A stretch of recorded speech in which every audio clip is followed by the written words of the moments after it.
was taking a plane home for the new year for the first time, but as soon as he boarded, he found his seat occupied by a child. Just as he was about to get angry, a flight attendant approached. However, instead of asking the child to leave, she directly led Balthazar to first class. At that moment, Alice was being harassed by a man. Without hesitation, she pulled Balthazar to sit beside her, causing the man to back off. Throughout the flight, Alice remained buried in her work, while Balthazar played gleefully with the reclining seat, trying to get her attention.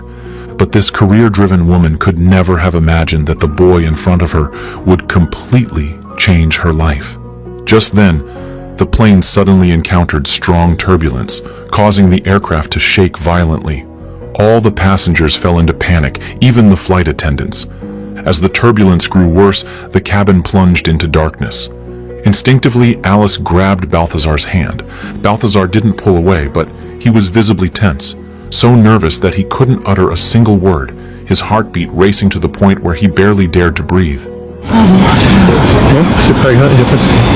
This is a film that can make even those over 40 want to fall in love. In the end, the plane landed safely at its destination. As Alice packed her belongings and prepared to leave, Balthazar finally asked for her name. Ravi d'avoir frôlé la mort en votre compagnie en tout cas. Balthazar. Je m'appelle Balthazar. Alice. Watching the goddess walk away, Balthazar felt a deep sense of loss. She was so exceptional and strong, while he was just an ordinary office worker. At that moment, he accidentally noticed a USB drive that Alice had dropped on the ground.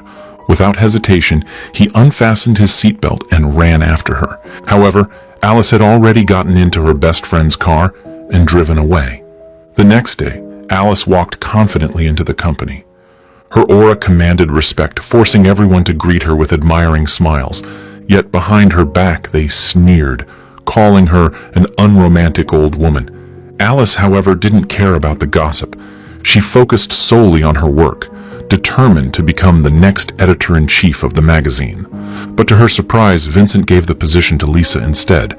Alice was shocked and confused by Vincent's decision. She was clearly the most capable candidate for the role, yet Vincent's following words left her disheartened. He explained that while Lise wasn't as skilled as Alice, she had a cheerful personality and had built good relationships with everyone in the company. Her active mindset would help drive the company's future development and innovation. Compared to Alice, who always appeared serious and dull, Lisa was full of energy and vitality. Hearing Vincent's assessment, Alice didn't argue. She simply accepted the reality in silence and chose to immerse herself in work. However, when she turned on her computer to check some files, she was horrified to find that her USB drive was missing. In a state of panic, she accidentally noticed a note on the computer screen. It said that a man had come to deliver something to her earlier, but she had been too busy at the time. Alice immediately dialed the number on the note. Balthazar, meanwhile, was partying with his friends at a bar. Excitedly, he told Alice the address. Without a moment's hesitation, Alice rushed to the bar. It was her first time stepping into such a noisy place, but she had only one thought in mind: retrieving her USB drive so she could continue working. However, the USB drive wasn't with Balthazar, so Alice had no choice but to go home with him to get it. As soon as she stepped out of the bar, she was stunned to see an old pink motorcycle in front of her. She never imagined she would ride such a strange mode of transportation with Balthazar, but seeing the seriousness in his eyes, she silently accepted it. Noticing how clumsy Alice was while putting on her helmet, Balthazar quickly stepped forward to help her. And this scene was coincidentally witnessed by two of Alice's colleagues, who secretly took photos of it. From the co-workers' perspective, it looked as though Balthazar and Alice were kissing. This was explosive news. Even though they had only met once before, Alice seemed to have an inexplicable trust in Balthazar. Without hesitation, she followed him home. After successfully retrieving her USB drive, Alice didn't linger for a second. She turned and left immediately. However, Balthazar clearly had something more to say. Je me disais peut-être qu'on pourrait prendre un café un soir. Pas forcément un soir d'ailleurs. Je sais pas pourquoi je dis soir, ça peut être le matin, ça peut être l'après-midi, moi je suis assez dispo. Et puis pas forcément café, hein. Écoutez, je sais que c'est très à la mode en ce moment et c'est vraiment gentil, mais je suis débordée, puis c'est pas du tout mon genre. Au revoir. The goddess's rejection felt like a sharp thorn, piercing the sensitive and fragile heart of the young man. Yet he never could have imagined that soon, the goddess would begin pursuing him instead. Alice once again stepped into the company with her usual confident demeanor, but her colleagues were whispering among themselves, their gazes filled with an inexplicable peculiarity. This left Alice feeling utterly bewildered. Then her best friend handed her a photo. The contents shocked Alice. Without hesitation, she went straight to Vincent, trying to explain that she had never done anything that could negatively impact the company. But Vincent's response once again left Alice deep in thought. Alice, pourquoi tu te prends la tête? C'est ça que je veux voir chez toi, moi. C'est ça que je cherche. Un peu de folie, un peu de magie. Là, avec le petit, tu me fais rêver. Bah, t'as l'esprit rebelle. Et c'est bien, c'est ce que j'aime. She stood there in a daze, unable to calm herself for a long time. Her ex-husband's betrayal had shattered her faith in love. After their divorce, she transformed into a 38-year-old single mother.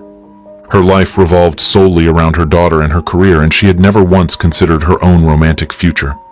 Seeking advice, she turned to her close friend, Simon.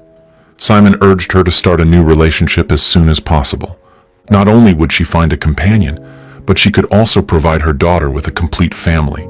It might even accelerate her career advancement.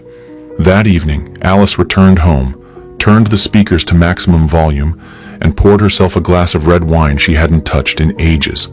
Listening to the captivating music, she opened the wardrobe that had remained untouched for so long. In that moment, an idea was already brewing in her heart. A reckless and daring decision. She shed her usual image as a strong career woman and slipped into a stunningly attractive outfit. She took the initiative to visit Balthazar's school. The moment she appeared, the teenage boys around her were instantly restless. Balthazar never imagined that Alice would come looking for him at school. Ça va? Bonjour. Qu'est-ce que vous faites là? Bah écoute, j'avais perdu ton number en fait. Ah. Et je me suis dit que le plus simple c'était encore de passer. Carrément. Ah, tu me fais visiter? Being so close to her once again made him feel nervous. At the same time, her beauty was now forever etched in his mind. They toured the school together, and before parting, Alice suddenly invited Balthazar to dinner. Without a moment's hesitation, he agreed. During their evening date, Balthazar noticed the restaurant entrance featured the latest projection technology. His curiosity was immediately piqued, and he became utterly fascinated by it.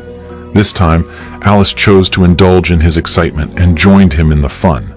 Meanwhile, her colleagues witnessed everything and were utterly astonished by Alice's transformation. Afterward, Alice and Balthazar headed to the rooftop, where a gentle breeze blew. Unexpectedly, Balthazar shared many new and creative ideas related to design. Alice couldn't help but smile charmingly, a glimmer of admiration flickering in her eyes. From that day on, their encounters became more frequent, and Alice gradually got used to his old motorcycle. One drizzly night, Alice suddenly received a call from her sister, Elizabeth. To give Alice some privacy, Balthazar consciously stepped aside. Yet, even then, he never forgot to shield her from the rain. What Balthazar didn't know was that on the other end of the call, Elizabeth was arranging a blind date for Alice. She told Alice that the man was not only successful, but more importantly, he didn't mind that she had a daughter. Elizabeth urged Alice to hurry home. Left with no choice, Alice lied to Balthazar, saying that her daughter was sick and she needed to rush home immediately. Hearing this, Balthazar ran straight into the middle of the road to hail a taxi for her. At that moment, his expression was no longer that of a naive young man, but of a responsible man. A satisfied smile appeared on Alice's face. When she arrived home, she quickly immersed herself in the blind date. The man was charming and wealthy, an ideal partner for marriage. However, Balthazar's presence lingered in her mind, leaving her distracted and absent-minded. This blind date was doomed to fail, but Alice didn't care. Her relationship with Balthazar continued to deepen. Together they attended a fashion show, an event filled with industry elites. Alice repeatedly reminded Balthazar not to cause any trouble. But when he saw a model stumble on stage and no one stepped forward to help, his kind heart drove him to rush onto the stage without hesitation. The model, uninjured but embarrassed, quickly left. Balthazar stood awkwardly on stage. Fortunately, the industry elites didn't reprimand him. Instead, they were deeply impressed by him. After the show, Balthazar took Alice home. The dark night intensified the emotions between them. Maybe it was because they hadn't had enough fun, or maybe they simply didn't want to part ways yet. Either way, they decided to attend a dance party together. Although neither of them had been drinking, the atmosphere was intoxicating. As they danced closely together, they gradually got lost in the moment. Later, Balthazar escorted Alice home once again. Summoning his courage, he reached for her hand, but Alice instinctively pulled away. Various concerns held her back, making her uncertain. The 20-year age gap between them was an undeniable reality. Forcing a smile, Balthazar whispered a goodnight. But as he watched her retreating figure, another wave of disappointment surged in his heart. He decided to try again. Gathering his courage, he pressed the doorbell. Upon learning that Alice's daughter wasn't home, he seized the moment and kissed her. Alice didn't resist. Maybe she had been waiting for this moment too. And just like that, they finally confirmed their feelings for each other. The next morning, Alice urged Balthazar to leave quickly. Her sister and daughter were about to return home, and she didn't want them to see this scene. Hurriedly, Balthazar dressed and prepared to leave. But just as he reached the door, Alice suddenly caught up with him and gave him a sweet kiss. Balthazar melted into the warmth of the moment. As Alice prepared to head to work, she noticed a marking on a tree, with an arrow drawn on the ground. Following the arrow step by step, she was surprised to find a tape recorder hidden beneath a chair. She put on the headphones and Balthazar's voice began to play, an invitation for their next date. Alice eagerly hopped onto Balthazar's unique motorcycle as they weaved through the streets, their faces radiating pure joy. Once again, Alice felt the beauty of life, and this newfound happiness inspired her creativity at work. Her transformation did not go unnoticed. Her colleagues cheered for her, convinced that she would become even more remarkable. But life is often full of twists and turns, and reality tends to bring unpredictable drama. During one of their dates, Balthazar suddenly confessed his love to Alice. Overwhelmed with joy, she listened intently to his every word. However, a sudden call from her daughter pulled them back to reality. Les désagréments de la mère de famille. Je le ferai avec. T'es sûr? Bah oui, évidemment. Quand j'aurai 40 ans, t'auras 21 ans? Quand j'aurai 50 ans, t'auras 31 ans? Qu'est-ce qui va se passer une fois qu'on se sera vu, revu et re-revu? At that moment, Balthazar fell silent. He had never truly considered these real-world complications and had no answer to give Alice. In the end, Alice had no choice but to walk away. Perhaps never meeting again was the best conclusion for them. After their separation, Balthazar spiraled into a state of despair. He shut himself away from the world, losing all enthusiasm for life. Alice wasn't faring any better. Her work hit a standstill. That day, an important client visited the office to select photo samples, but none seemed satisfactory. By chance, the client noticed Balthazar on Alice's computer wallpaper and immediately decided that Alice should invite him to model for the advertisement. Although Alice tried to refuse, Vincent agreed on the spot and even warned her in a threatening tone that if she failed to bring him in for the shoot, she would face the risk of losing her job. Alice was caught in a difficult predicament. She had no choice but to find Balthazar again and ask for his help. Reunited after a long time, there was no rekindled affection between them, only awkwardness and distance. Though Balthazar was reluctant, he still agreed to the photo shoot, hoping to use this opportunity to win Alice back. But during a casual conversation with Simon, Balthazar learned a truth that he found impossible to accept. Everything Alice had done for him before was merely for her career advancement. His heart plummeted. Yet, to protect Alice's dignity, he didn't confront her directly. Instead, in front of everyone, he suddenly pulled her into a deep kiss. Perhaps it was a way to vent his frustration, or maybe it was just to tease her in public. But during the shoot, when the photographer's unreasonable demands pushed him too far, Balthazar finally snapped. He realized he had become nothing more than a joke. He refused to endure the humiliation any longer and decided to walk away from the project. Sensing trouble, Alice quickly followed, pleading with him to finish the shoot. But seeing that Alice was still prioritizing work even now, Balthazar could no longer suppress his emotions. Moi j'ai rien vu, je suis pas jury au César, mais ça je pense que ça méritait une petite statuette, ouais. Dans le rôle de la bourgeoise coinceuse qui fait semblant de se sortir son balai du cul et tout ça pour avoir une putain de promotion. Je nomme qui? Je nomme Alice Lantos. As he turned, he saw Vincent watching coldly from the sidelines. For a moment, Balthazar felt lost. He suddenly felt like a child who had done something wrong, because deep down, he still cared for Alice. Watching Balthazar leave in disappointment, Alice felt a wave of guilt and remorse wash over her.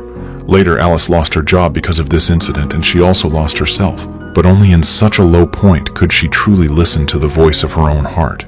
Seeing others riding pink motorcycles, she searched but could no longer find the one that belonged to her.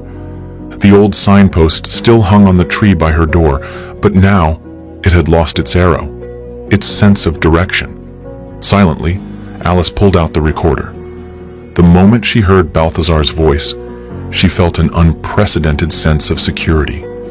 At that moment, she finally understood. She had fallen deeply in love with the boy 20 years her junior. She no longer wanted reality to suppress her feelings. She decided to find Balthazar and pursue her love.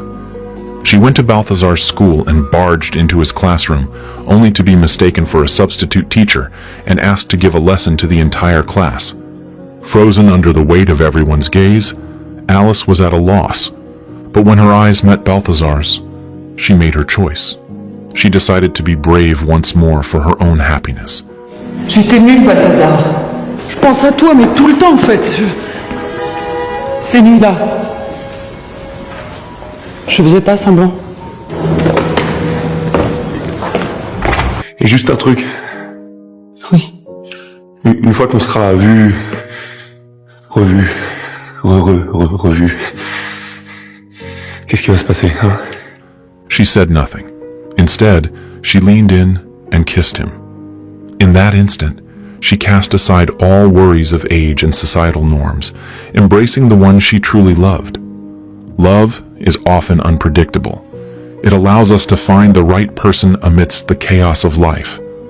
And as long as our hearts still burn with passion, we should have the courage to pursue our happiness.